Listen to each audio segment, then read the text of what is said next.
शिमला जी block Congress committee के अध्यक्ष ललिता जी, हरेंद्र रावत जी, राय सिंह जी। ललिता जी और राय सिंह जी को मैं तब से जानता हूं जब मैं यूनिवर्सिटी में पढ़ा करता था, मेरे साथ यूनिवर्सिटी में हुआ करते थे।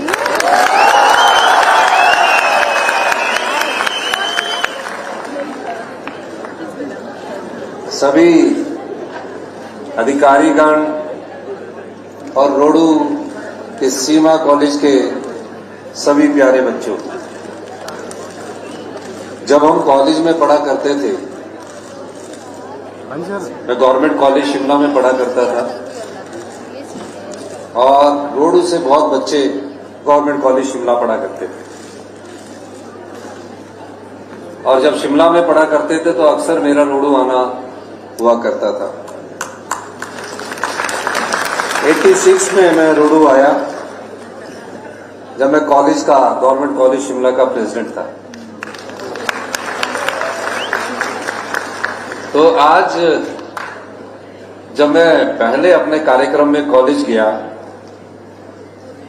तो जिस तरह आपने कहा कि हमारे कॉलेज का एक कुलगीत और पहला कॉलेज है कि हमारा पूरे प्रदेश में जिसका कुलगीत है, ऐसे ही मैं जब अपने कॉलेज गवर्नमेंट कॉलेज संजौली गया, उसमें भी उन्होंने यही कहा कि हमारा भी पहला ही गीत है।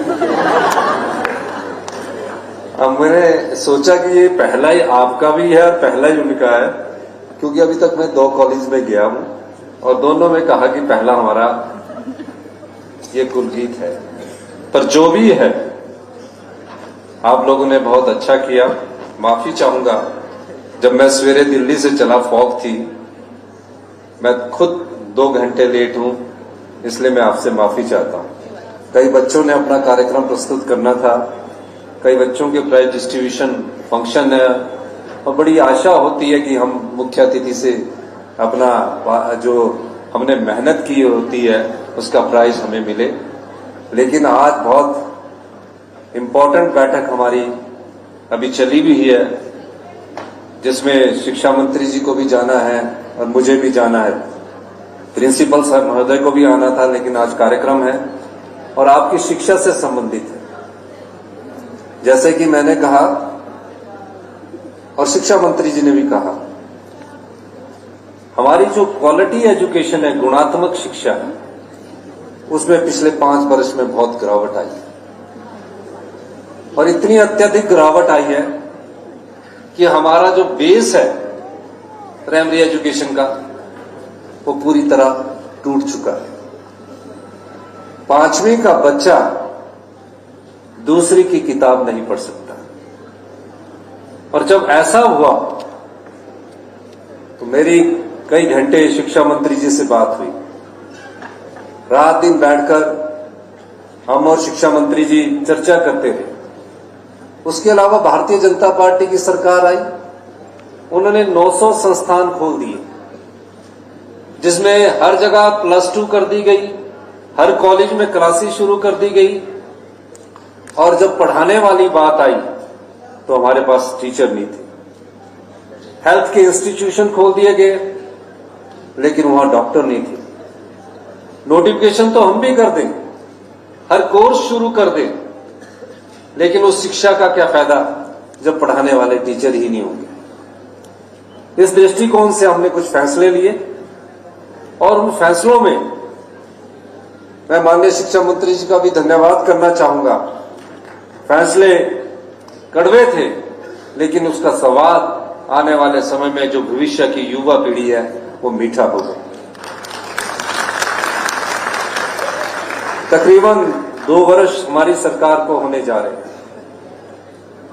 जब मैंने मुख्यमंत्री पद की शपथ ली थी तो मुझे अपने कॉलेज के दिन याद आ रहे हैं।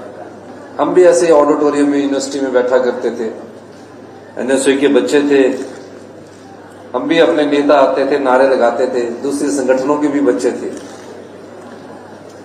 लेकिन कभी मैंने ये नहीं सोचा था कि मैं मुख्यमंत्री की कुर्सी पर पहुंचूंगा। आप जैसे परिवार से मैं निकला हूं। मेरे परिवार में कोई राजनीतिक जीवन में, राजनीति में नहीं था।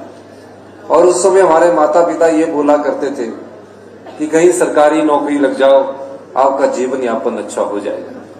लेकिन मैंने राजनीति को चुना और राजनीति की सीढ़ियां चढ़ते चढ़ते मैं जब पहली बार काउंसलर बना शिमला से, उस समय मेरा ध्यान पूरी तरह एक लक्ष्य की तरफ निर्धारित हो गया कि अब मैंने राजनीति ही करनी है। संघर्ष बड़ा था और आप जैसे परिवार से निकलकर जब राजनीति की सीढ़ियां चढ़ते हैं तो उसमें कांटे भी बहुत होते हैं। किसान प्रविष्टि से आकर कैसे हमने आगे बढ़ना है, इस दृष्टि से हमने काम करना शुरू किया। मैंने लॉ भी की, एमए भी की, लेकिन जीवन में हमेशा संघर्ष करके आगे बढ़ा। आज भी मेरी माताजी गांव में खेती करती है, लेकिन मैं ये बात क्यों कह रहा हूं आपसे? मैं आप लोगों से ये बात इसलिए कह रहा हूं कि आप अपने मन में ठान लीजिए कि मैंने जीवन में ये बनना है। सफलता और असफलता आपके कर्म पर निर्भर करती है। अगर आप उस दिशा में बढ़ोगे तो सफलता आपके पांव चूमेगी। जब हम स्कूल में पढ़ते थे उसमें 8वीं 9वीं तक टाट हुआ करता था और जो बेंच मिलते थे वो 9th क्लास में मिलते थे और 10th क्लास में मिलते थे। पीयूसी हुआ करती थी, कॉलेज एक था, 4000 बच्चे गवर्नमेंट कॉलेज संजौली में पढ़ा करते थे। रोडू, ठियोग, जुब्बल, चपाल, बलदेरा सब जगह से बच्चे आया करते थे, हॉस्टल में रहा करते थे और जीवन में एक सपना संजोकर कि हम अपने जीवन को निखारेंगे। मैं आज भी देखता हूं उस कॉलेज के बच्चे डॉक्टर बने हैं, इंजीनियर बने हैं, जहां भी मैं जाता हूं एचएस बने हैं। उसी तरह आप भी बन सकते हैं। आप में कोई कमी नहीं है, पर दृढ़ इच्छा शक्ति होनी चाहिए।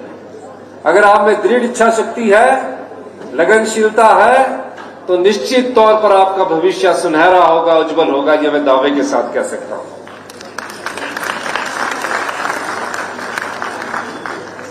आपने देखा होगा कि कई बार हम कहते हैं कि हम सत्ता सुख के लिए नहीं आए, व्यवस्था परिवर्तन करने के लिए आए हैं। इसमें कोई दो राय नहीं है कि आने वाले समय में हम और अच्छे फैसले लेंगे जिससे युवाओं का भविष्य और आम जनता का भविष्य उज्जवल हो। 70% लोग हमारे गांव में रहते हैं, 70% के बच्चे हमारे गांव से पढ़ने आते हैं। उनको किस प्रकार की शिक्षा मिले, किस प्रकार के शिक्षा संस्थानों में टीचर्स मिले, हमारी सरकार उस दृष्टि से भी कार्य कर रही है। अभी बरागटा जी ने कहा कि हॉर्टिकल्चर कॉलेज होना चाहिए, बीएड कॉलेज होना चाहिए।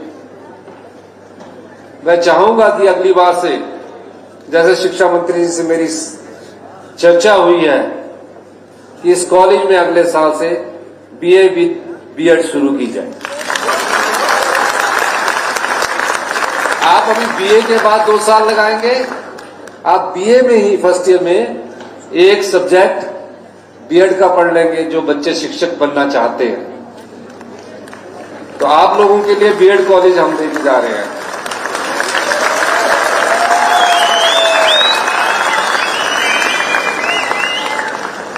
मैं देख रहा था साइंस में 10% बच्चे ही पढ़ रहे थे। मैं आपकी एनुअल रिपोर्ट पढ़ रहा था। बीएससी 1 में टोटल बच्चे 42 है और आर्ट्स में आपके बच्चे 460 के करीब हैं।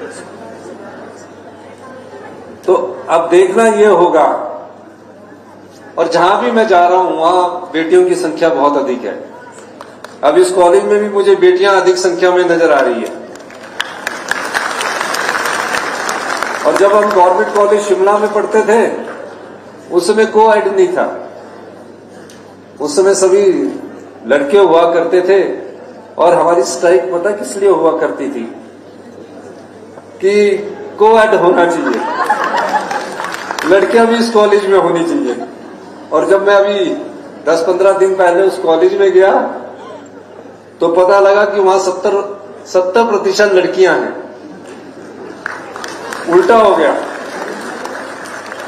हमारी बेटियां पढ़ रही है, अच्छा नाम कमा रही हैं, हमारे छात्र भी पढ़ रहे हैं, लड़के भी पढ़ रहे हैं, लेकिन शिक्षा के स्तर में गुणात्मक सुधार लाने के लिए हमारी सरकार अच्छे कदम उठा रही है। आने वाले समय में मेरा ये मानना है कि आप लोगों को अच्छी शिक्षा मिले, प्रोफेशनली तरीके से हमारे जो कोर्सेज है, चाहे पीजीडीसीए है, बीसीए है, एमसीए है, एमकॉम है, बीकॉम है, इन क्लासेस की शुरुआत की जाए। और जो आने वाले समय में और भी नए नए कोर्सेज हम शुरू करना जा रहे हैं, जो कि भविष्य की चुनौतियों का सामना करने के लिए हमारी युवा पीढ़ी को चाहिए। आर्टिफिशियल इंटेलिजेंस है, मशीन लर्निंग है, डाटा साइंस है। अभी हम पॉलिटेक्निकल में शुरू करने जा रहे हैं। आने वाले समय में हम कॉलेजेस में भी इस बारे में विचार कर रहे हैं कि आने वाले समय में अपने जो युवा साथी है उन्हें हम भविष्य की शिक्षा दे सके। अंत में इन्हीं शब्दों के साथ माननीय बरागटा जी ने कहा कि इस कॉलेज का नाम श्री वीरभद्र सिंह जी के नाम से रख दिया जाए। मैं इस कॉलेज का नाम श्री वीरभद्र सिंह जी से रखने की घोषणा करता हूं।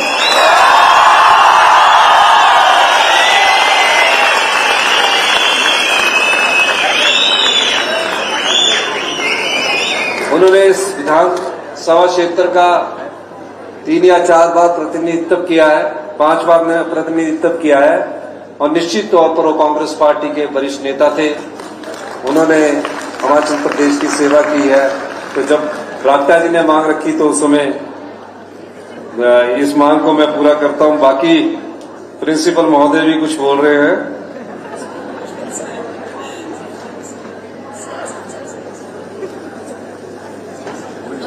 एक आपने गर्ल्स हॉस्टल की बात कही है, उसमें पूरा पैसा उपलब्ध करवा दिया जाएगा, क्योंकि माननीय शिक्षा मंत्री जी बैठे हैं और यहाँ के रोडू के जुआई भी है, तो अपने आप ही ज्यादा ख्याल रखेंगे।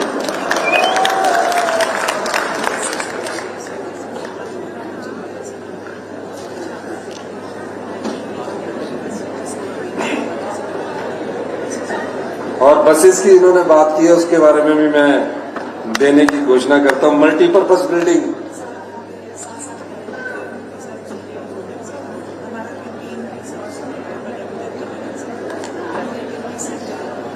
इस मल्टीपर्पज बिल्डिंग को देने की भी मैं घोषणा करता हूं।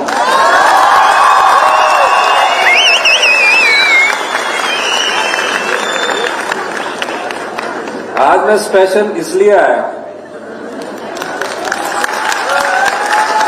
कि आपकी जो प्रिंसिपल महोदय है ललिता जी, इन्होंने बार बार रिक्वेस्ट की मैं वहां से 12 बजे चला हूं और 12 बजे मुझे पहुंचना था शिमला में। आज हमारा जितने भी कॉलेजेस है उसके प्रिंसिपल, वाइस प्रिंसिपल, पॉलिटेक्निकल के प्रिंसिपल, इंजीनियरिंग कॉलेज के प्रिंसिपल की कन्वेंशन है कि नई तरह से शिक्षा को कैसे आगे बढ़ाना है, इस दिशा से मैं आया हूं। लेकिन मैंने कहा कि पहले हम वहां जाएंगे। मुझे नहीं पता था शिक्षा मंत्री जी अपने ससुराल में यहाँ रुके हुए हैं, तो मैंने सोचा ये वहां जाके कॉलेज के जो फंक्शंस है उसको संभालेंगे जो आज हो रहा है। लेकिन वहां हमारे टेक्निकल मिनिस्टर राजेश धर्मानी जी गए हैं। नई समय की शिक्षा और नए भविष्य की शिक्षा के स्तर पर हम चिंतन मंथन कर रहे हैं। इन्हीं शब्दों के साथ मैं प्यारे बच्चों का जिनका कल्चर कार्यक्रम है मैंने देखा नहीं, पर 1 लाख रुपया देने की उनको भी घोषणा करता हूं।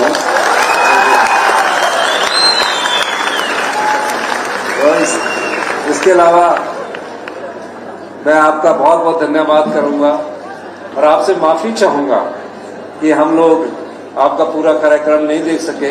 लेकिन जब आएंगे अगली बार अगर आप बुलाओगे तो मैं आऊंगा, तब पूरा कार्यक्रम देखेंगे। आपसे एक रिक्वेस्ट है सर, जैसे स्वच्छता के बारे में हम और पूरा प्रदेश और पूरे इंडिया में बात होती है सर, हमारे पास स्वीपर्स की कमी होती है और हमें पीटीए से रखने पड़ते हैं और हमें डायरेक्शन ये आई है कि आप पीटीए से कोई भी नहीं रखेंगे, तो हम स्वच्छ कैसे रखेंगे? शिक्षा मंत्री जी को आप बता देना, ये आउटसोर्स पर रख लेंगे सर। ये बात कर सकते हैं सर, सारे डिपार्टमेंट में ये प्रॉब्लम आती है सर। और सर इतना बड़ा ऑडिटोरियम है, हमारे पास ये भी प्रॉब्लम है क्योंकि टीचिंग स्टाफ के पास टेक्निकल नॉलेज नहीं होती है। तो जहाँ जहाँ पे भी ये ऑडिटोरियम है कोई एक टेक्निकल पर्सन सर वहाँ पे रखा जाए। ठीक है सर, थैंक यू सर, धन्यवाद।